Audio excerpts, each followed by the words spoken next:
नमस्कार, केबी स्टूडियो में आपका बहुत बहुत स्वागत है। आज मैं आपको बेगूसराय के ऐसी जानी मानी सिंगर से मिलवाने जा रही हूँ जिनकी आपने बहुत सारी गज़ल और गीत सुने हैं। आइए इनसे मिलते हैं, जिनका नाम है कविता कुमारी। कविता मैडम, आपका हमारी केबी स्टूडियो में बहुत बहुत स्वागत है। जी धन्यवाद। आप कला के क्षेत्र में कैसे आई? जी मैं जब बेगूसराय मेरा आना जाना नहीं होता था जी, तब की बात है। जी मैम। मैं गांव घर में कभी नाटक उटक देखा करती थी, उसमें किसी को गाती हुए देखती थी तो मुझे लगता था कि मुझे भी गाना है, मुझे भी काश कोई उस मंच पे देखे। अच्छा लगता था मुझे लोगों को देख करके गाते हुए, मुझे लगता था कि मैं भी गाऊं, मैं भी कुछ करूं। जी। फिर धीरे धीरे ऐसा हुआ, गांव में लोग नाटक करने लगे, मैं उसमें विदाउट इंस्ट्रूमेंट गाना शुरू कर दी। जी। फिर लोगों की तो बोलने का तो खैर उल्टे सीधे बहुत सारे मैसेज आने शुरू हो गए। एक संत महावीरा करके स्कूल हुआ करता था क्या, अभी भी है। जी। जी। वहाँ मैं गई जॉब के लिए। जी। तो उन्हें लगा आप तो मैट्रिक भी नहीं किए हो, आपको जॉब कैसे दूंगा। फिर मैंने रिक्वेस्ट किया, सर मेरी आप देख लो, मुझे ज़रूरत है। उन्होंने मुझे दिया, मैंने करना शुरू किया। वहाँ से मेरी लाइफ शुरू होती है। मैंने वहाँ देखा कि उस स्कूल में कुछ लोग गा रहे हैं, बच्चों को सिखा रहे हैं, नृत्य भी सिखाया जा रहा है, तो मेरी और इच्छा बढ़ गई करने की। फिर मैंने वहाँ शुरू किया। जी। वहाँ जब गाना मैंने शुरू किया, विदाउट म्यूज़िक मैं बेधड़क से गा देती थी। मुझे लगता था कि मुझे गाना है, मैं गा देती थी। आपको काफ़ी कॉन्फिडेंस था बचपन से ही कला के गाने में क्षेत्र था, बट मुझे ये नहीं पता था कि बजाने वाले जो हैं वो उसके साथ में गा रही हूँ कि नहीं गा रही हूँ, मेरे सुर उसमें जा रहे हैं कि नहीं जा रहे हैं, मैचिंग हो रहे हैं या मैचिंग हो रहे हैं कि नहीं, ये मुझे नहीं पता था। बस मैं गाती थी। उनके यहाँ उनके गुरुजी आए जी। वो हमारे भी गुरुजी हैं, श्री रामानंद सिंह जी। जी।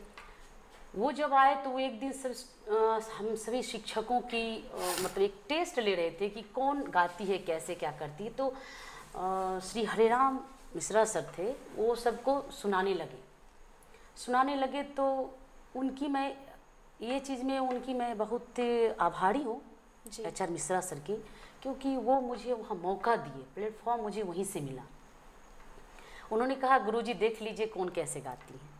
फिर शुरू हुआ, सबने गाया, मैं भी गाई।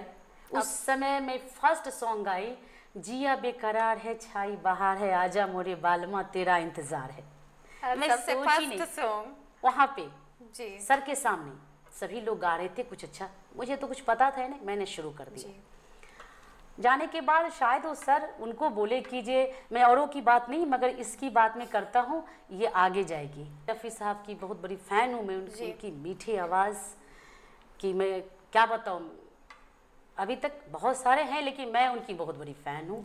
उन्होंने गाया था, ए कली कब तलक फूल बन के खिले, इंतजार इंतजार इंतजार करो, इंतजार करो। ये उनके बड़े प्यारे से नगमे, बहुत सारे रफ़ी साहब के तो ऐसे ऐसे नगमे हैं कि आप सुनते रह जाओगे, कान थकेगी नहीं और दिल भरेगा नहीं। आप अपना परिचय दें और कला की यात्रा आपने कैसे सफर तय किया? जी मैं कविता कुमारी जी रामदीरी से बिलोंग करती हूँ जी। और मेरा फैमिली मिडिल, क्या एकदम मिडिल उन्हें मानिए जी। कुछ भी नहीं ना। मेरे पापा पिताजी मेरे फार्मर जी। एक मामूली मुंशी का काम मारवाड़ी हैं उनके यहाँ करते थे, बिल्कुल। उससे वो हमारा भरण पोषण किया करते थे। फिर मेरी यही से शुरू हुई दौड़। अभी मैं इससे पहले बता रही थी कि मैं यहाँ पहुँची, HR मिश्रा सर का मैंने नाम लिया कि संत महावीरा में आई। तो वहाँ आने के बाद जब वो सर से हमारी गुरुजी से मुलाकात हुई तो उन्होंने कहा कि ये लड़की आगे जाएगी जी। वही बात रह गई। फिर सर उन्होंने कहा कि आप इसे कुछ सिखा दो, आइए सिखाइए। फिर वो आने लग गए, शायद उनको लगा कि शायद स्टूडेंट में से कुछ सिखाऊं तो कुछ करेगी। मुझे भी लगता था कि जब सिखाते थे तो मुझे ना रात नज़र आती थी ना दिन नज़र आती थी। मेरे सारे ट्यूशन, मेरा सारा स्टडी सब छूट जाता था। फिर मैं मतलब इतनी डूब गई थी संगीत में कि बस वो अगर आ जाते थे मैं उनको छोड़ना नहीं चाहती थी। मुझे और बता दीजिए सर, और बता दीजिए सर, काफी इंटरेस्टेड थी काफ़ी आप। मुझे लगा। फिर उन्होंने मुझे बताया, जी मेरी क्लासिकल वहाँ से नहीं थी, क्लासिकल बेस। उन्होंने मुझे बॉलीवुड स्टाइल गज़ल ये सब बताना शुरू किया। जी कि रंगमंच और संगीत नृत्य के साथ साथ आप एक शिक्षिका हैं, तो आप किस तरीके से हैंडल करती हैं? संगीत तो मेरा रोज का काम है, जी नृत्य मेरा रोज का काम है। बिल्कुल। ये तो मुझे करना ही है, क्योंकि ये मुझे बच्चों को भी देना है, अपने को भी रखना है। अगर मैं अभी रख रही हूँ तभी मैं अभी भी स्टेज पे गाने लायक रहूँगी। जी अगर मैंने रियाज नहीं किया जी तो मैं गाने लायक नहीं रहूँगी। कल जो पब्लिक कविता को इतना जान रहे हैं। तो आप क्लासिकल डांस भी करती हैं और गाना भी गाती हैं। बिल्कुल। 2 घंटे में सारा रियाज आप पूरा करती हैं। गाना रियाज एक अलग होता है, और गाना मैं सिर्फ स्टेज पे गाती हूँ, घर में नहीं गाती। वो जब भी मेरा कोई शो होता है जी वहाँ मैं गाना गाती हूँ। इस घर पे गाना मैं नहीं गाती। बच्चों को अगर कुछ सिखाना रहा, कुछ करना रहा तो उसे मैं कराती हूँ। और आपने कहा शिक्षिका की दौड़, जी अच्छा सवाल है आपका। मैं एक बेटी हूँ, एक भाई भी हूँ, एक बेटा हूँ, एक पत्नी हूँ, जी एक माँ हूँ, बिल्कुल। और अभी भी एज ए बेगूसराय में एक गायिका के रूप में अभी भी मेरी पहचान है। मैं आती जाती रहती हूँ अभी भी, जी चाहे वो भारत सरकार का कार्यक्रम हो या बिहार सरकार का कार्यक्रम हो। मेरी वहाँ भी जब भी कुछ होता है मैं आती जाती रहती हूँ। जब मेरी स्ट्रगल लाइफ शुरू हुआ तब तक मेरी बहन बड़ी हो गई थी। जी मुझे उसकी शादी करनी थी। जब मेरे को पढ़ाने के लिए पैसे नहीं थे तो उसकी शादी कौन करता। जी तो वहाँ मुझे भाई बनना पड़ा। मुझे उसके लिए उस सब कुछ काम, उतने काम, दिन रात काम के पीछे लगना पड़ा कि आज उसकी एक अच्छी फैमिली में मैंने शादी किया है। जी उसके हस्बैंड अच्छे मैनेजर हैं, अभी दिल्ली में रह रही है, कहीं से कोई दिक्कत नहीं है। दूसरी मेरे फादर, मैं जब से शुरू की अपना ड्यूटी करना तब से मेरे फादर काम छोड़कर मेरे घर बैठे हुए हैं, और मैं तब से अपने पापा की देखभाल के साथ काम कर रही हूँ। और बेगूसराय रंगमंच में भी आपने एक अभिनेत्री के रूप में अच्छा नाम कमाया है मैडम, तो उसके बारे में कुछ। जी, जब मैं ये सिंगिंग उंगिंग कर रही थी, जब मेरी ये सब दौड़ थी, नृत्य वगैरह की दौड़ मेरी चल रही थी, तब मेरी मुलाकात अमित रोशन भैया से हुई। जी आशीर्वाद रंगमंडल के सचिव, उनसे हमारी मुलाकात हुई। वो मेरे यहाँ आने जाने लगे कि मुझे एक अभिनेत्री चाहिए, नाटक में लड़कियां काम करने के लिए नहीं मिलती है, जी। तुम करो, तुम कर लोगी, तुम मेरी बहन जैसी हो। होता है ना, गांव जी, के थे, बिल्कुल, मगर गांव में भी सपोर्ट। इतनी डिस्टेंस थी। वो लभरचक एक टोला बहुत दूरी है और हम नकटी टोल में, तो थोड़ी डिस्टेंस है जी हमारी। बिल्कुल। तो हम एक ही शब्द कहते थे, मुझे नाटक वाटक से नहीं इंटरेस्ट है भैया, मैं नहीं करूँगी, मेरा गाना है, मेरा सिंगिंग है, मुझे इसी में रहने दीजिए, मैं वो सबसे नहीं कर पाऊँगी। इनको लगता था कि ये आ जाएगी और ज़रूर ये कुछ ना कुछ करेगी। तो फिर मैं एक बार, मुझे लगा कि चलो मैं देखती हूँ, करती हूँ, क्योंकि मेरी आर्थिक स्थिति अच्छी नहीं थी, तो मुझे पैसे तो चाहिए था। जी। और उस समय रंगमंच में, बाद में इन्होंने बहुत कुछ किया, रंगमंच में पैसे नहीं थे, बिल्कुल नहीं। जी लोग बस ऐसे, आपकी इच्छा है आप करिए, कर रहे थे, मगर थे नहीं पैसे। इनका एक नाटक था कबीरा खरा बाजार, वहाँ से मेरी स्टार्टिंग होती है। कबीरा खरा बाजार के लिए वो मुझे रिहर्सल के लिए ले जाने लगे बरौनी। पहले तो बोले बेगूसराय में, हमने एग्री कर लिया, ठीक है। फिर एक दिन उन्होंने कहा कि बेगूसराय रिहर्सल बरौनी जाना है। बोले नहीं, मैं नहीं जाऊँगी, मुझे नहीं करना।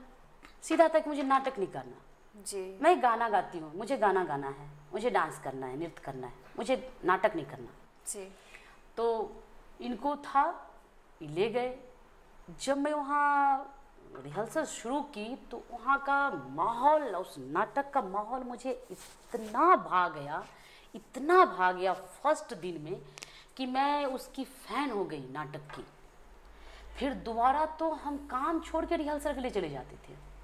उस नाटक से मुझे और बहुत ज़्यादा उपलब्धि मिली। उसमें मेरी एक्टिंग, मेरे कैरेक्टर को लोगों ने इतना सराहा कि अभी भी लोगों को लगता है कि एक नाटक कविता करे, मैं फिर से इसकी एक्टिंग देखूं। जी मैम। मगर मैं अब इससे थोड़ी दूरियां मेरी बन गई है, मैं नहीं के बराबर आती जाती हूँ, इन्वॉल्व होती हूँ, मगर एक्टिंग अब करने का समय नहीं मिल पाता है। बिल्कुल मैम। रंगमंच और कला क्षेत्र का भविष्य क्या है? मैं तो कहूँगी कि उज्जवल भविष्य है। करने का हौसला होना चाहिए, जज्बा होना चाहिए। अगर आपके अंदर है, मैं अपने पास रख के देखती हूँ, कहते हैं कि इसमें क्या होगा, अरे कुछ नहीं होता है। मैं खुद उसकी हूँ, प्रूफ हूँ। मैं वहाँ से उठ के आई हूँ और मुझे रंगमंच कला ने ही इस मुकाम पे पहुँचाया है कि आज मुझे सैकड़ों लोग जानते हैं। मैं पहचान की मोहताज ना रहने दिया, न जान पहचान की मोहताज, जी बिल्कुल, ना खाने पीने का मोहताज। आज जो एक आदमी को होना चाहिए, अच्छा घर, अच्छी गाड़ी, आने जाने की व्यवस्था, बच्चे के अच्छे स्कूल में एजुकेशन, आपका सब कुछ चल रहा है सिस्टम से, अब इससे ज़्यादा आदमी क्या चाहता है? मैम आप गज़ल भी गाती हैं, अच्छा 2 लाइन गुनगुनाएं। गज़ल मैं किन्हीं का गाया हुआ गाती हूँ, मैं तो अपना गाती नहीं हूँ। बिल्कुल मैम। मैं सुना रही हूँ। ऐसे वो मेरे बहुत ही चहेते हैं जी। मैं उन्हें थे इसलिए नहीं बोलूँगी क्योंकि कलाकार जो होते हैं वो कभी मरते नहीं हैं जी, तो मैं उन्हें, हाँ हैं, जगजीत सिंह जी नहीं हमारे बीच हैं, लेकिन हम उन्हें थे नहीं बोलेंगे, हम यही बोलते हैं। जी बिल्कुल, उनकी गज़ल जिंदा है, उनकी गज़ल जिंदा है, वो हम लोगों के बीच हैं। आए दिन मैं उनकी चीज़ों को रखती रहती हूँ। मैं एक लाइन उनका गुनगुनाती हूँ। तुम इतना जो मुस्कुरा रहे हो, तुम इतना जो मुस्कुरा रहे हो, क्या गम है जिसको छुपा रहे हो, क्या गम है जिसको छुपा रहे हो, तुम इतना जो मुस्कुरा रहे हो। बहुत अच्छा मैम, बहुत अच्छा गजल था आपका। तो बिल्कुल मैम, आपने अपने गांव, अपने पापा का और बेगूसराय शहर का भी नाम रोशन किए और हमारे स्टूडियो में आए, इतनी कीमती टाइम दी, इसके लिए बहुत बहुत धन्यवाद। मैं ये केवी स्टूडियो को भी बहुत बहुत थैंक्सफुल हुई इसको, और आपके लिए भी और रोशन सर। जी बिल्कुल। हम क्या बोले सर का, जब भी मैं उनके क्लिनिक पे आती हूँ तो बस वैसे इलाज कर देते हैं। मुझे लगता भी है कि सर मैं आती हूँ, ऐसे मत किया करिए, फिर आना मेरा, बोले क्या बात करती हूँ मैम, आपने मेरे बेटे को पढ़ाया, मेरे बेटे की मैम है। और फिर उनका तो खैर हम क्या बोले, जितनी भी तारीफ करे सर का कम है। वो जब बातें करते तो लगता नहीं है कि एक डॉक्टर जो कितने प्रसिद्ध हैं और इतने अच्छे मुकाम पे हैं और ऐसे बात करते हैं। तो हाँ, मैं उनसे बहुत प्रभावित हूँ, बहुत ही प्रभावित सर से। मैं सर को भी बहुत बहुत धन्यवाद देना चाहती हूँ, उन्होंने मुझे मौका दिया अपने स्टूडियो में कुछ बोलने का, अपनी चीज़, अपनी बातों को रखने का। थैंक यू मैम, इसके लिए बहुत बहुत धन्यवाद।